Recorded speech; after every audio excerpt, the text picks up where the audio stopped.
না, টেলিগ্রাম গ্রুপে ম্যানুভার করছে, ম্যানুপুলেট করছে, গুজব ছড়াচ্ছে, কিন্তু এটা তো মিডিয়ারা শেয়ার করছে কেন, তাই না?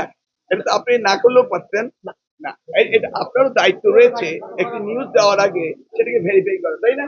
আপনাদের সকলকে এই দায়িত্বটা আছে না? আপনাদের দায়িত্ব পালন করেন। আর আমরা আপনাদের কথায় আপনাদের শুনে আমরাও সচেতন রয়েছি, আমরাও এগুলোকে দেখছি এবং আইনগত ব্যবস্থা আমরা নিচ্ছি, নেওয়া হয়েছে, নেওয়া হবে, হচ্ছে, হবে। তবে গুজব যেন না ছড়ায় সেজন্য আপনাদের প্রতি আমার আহ্বান রয়েছে। স্টুডেন্ট এবং অভিভাবকদের কি বলে আপনি আশ্বস্ত করবেন? কিভাবে আশ্বস্ত করবেন? আমি তো নন স্টপ বলে যাচ্ছি যে আমাদের সকল চেষ্টা রয়েছে সুন্দর পরিবেশে সুন্দর পরীক্ষা নেওয়ার জন্য, এবং এই গুজবে না কান দেওয়ার জন্য আমরা অনুরোধ করছি। বিশেষ করে আপনারা মিডিয়া যদি সচেতন হন তাহলে এটা হতো না। পার্টিকুলারলি কালকে কি একটি মিডিয়া এটা করেনি? পার্টিকুলারলি এই মিডিয়া কি দায়িত্ব ছিল না এটাকে ভেবে দেখা, খুঁজে দেখা, সত্যতা যাচাই করা? আর ফেসবুকের উপর নির্ভরশীল হতে হবে না। ফেসবুক হয়ে গেছে ইনস্ট্যান্ট কফির মতো, তাই না? ইনস্ট্যান্ট বেরোচ্ছে, ইনস্ট্যান্ট মন্তব্য হচ্ছে, আমরা তো দেখতেই পাচ্ছি। কফি তো খেতে একটু সময় লাগে, ঠান্ডা হতে হয়, কিন্তু তা তো হচ্ছে না। যেভাবে আবার অন্যান্য মিডিয়া, কয়েকটি মিডিয়া সেই ভিডিওগুলিকে আবার রেকর্ড করে পুনর্প্রচার করছে এবং তাদের পার্সোনাল ফেসবুকে করছে, এবং ওই টেলিভিশন এটি উইথড্র করার পরে গুজব নিশ্চিত হওয়ার পরেও যারা করেছে তাদের বিরুদ্ধে তো ব্যবস্থা নিতে হবে। সকলকে সচেতন হতে হবে, তা না হলে এই বিষয়গুলো চলতেই থাকবে এবং ছাত্রছাত্রীরা ক্ষতিগ্রস্ত হবে। আমি আশা করব যে এই ক্ষতিগ্রস্ত আমাদের কারণে যেন না হয়। আপনাদের সকলের সহযোগিতা কামনা করছি। ধন্যবাদ।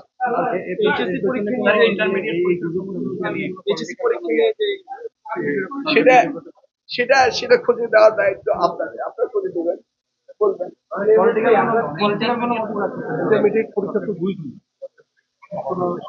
না না, সরকারকে তো এই ধরনের ঘটনা সরকার তো বিব্রত হবেই, তাই না? এই ধরনের গুজবে তো সরকার বিব্রত হবেই। আপনারা খুঁজে দেখবেন এর ভিতরে মোটিভটা কি। এ যাবৎ আমি তো দেখছি আপনারা সন্তুষ্ট, আমরা সন্তুষ্ট, অভিভাবকরা সন্তুষ্ট, শিক্ষার্থীরা সন্তুষ্ট, পরীক্ষার্থীরা সন্তুষ্ট। এই পর্যন্ত তো আমরা ভালো খবরই পাচ্ছি। দেখি আগামী দিনগুলি সুন্দরভাবে আপনাদের সহযোগিতায় ভালোভাবে কাটতে পারলেই আমরা খুশি। স্যার, ইন্টারমিডিয়েট পরীক্ষার সময়সূচি নিয়ে কিছু বলবেন? ওয়েল, এইখানে তো আমি বক্তব্য দিয়েছি। এখানে স্টেক হোল্ডার তো শুধু বোর্ড নয়, এখানে ইউনিভার্সিটি রয়েছে এবং ইউনিভার্সিটি এবং বোর্ড মিলে সমন্বিতভাবে এই ইন্টারমিডিয়েটের পরীক্ষার্থীদের তাদের যে একটা বিরাট গ্যাপ, এই গ্যাপটাকে সেশন জট যেটা হচ্ছে সেটাকে আমাদের আস্তে আস্তে গ্যাপ পূরণ করতেই হবে। আপাতত এনসিটিভির দায়িত্ব সিলেবাস কারিকুলাম গুলি সঠিকভাবে দেওয়া, 2 বছরের কোর্স 2 বছরে দেওয়া, এবং সেই সাথে ইউনিভার্সিটি গুলো বসে কিভাবে আমরা তাদের পাস করার সাথে সাথে অ্যাডমিশন দিতে পারে সেই ব্যবস্থাগুলো করা, সেটা আমাদের করতে হবে। আমরা মনে করি ডিসেম্বর মাস হচ্ছে পরীক্ষার মাস, সেই সময় সকল পরীক্ষাগুলো শেষ হতে হবে এবং সেই সাথে জানুয়ারি থেকে নতুন ক্লাস শুরু হতে হবে, যেন কোনো ওয়েটিং টাইম না থাকে। এইভাবে আমরা প্ল্যান করছি, এইভাবে আমরা ডিজাইন করছি এবং সেইভাবে কারিকুলাম সিলেবাস এবং ক্লাসগুলো নেওয়া, সমাপ্ত করা সবকিছু সমন্বিতভাবে করতে হবে, এটাই আমাদের পরিকল্পনা।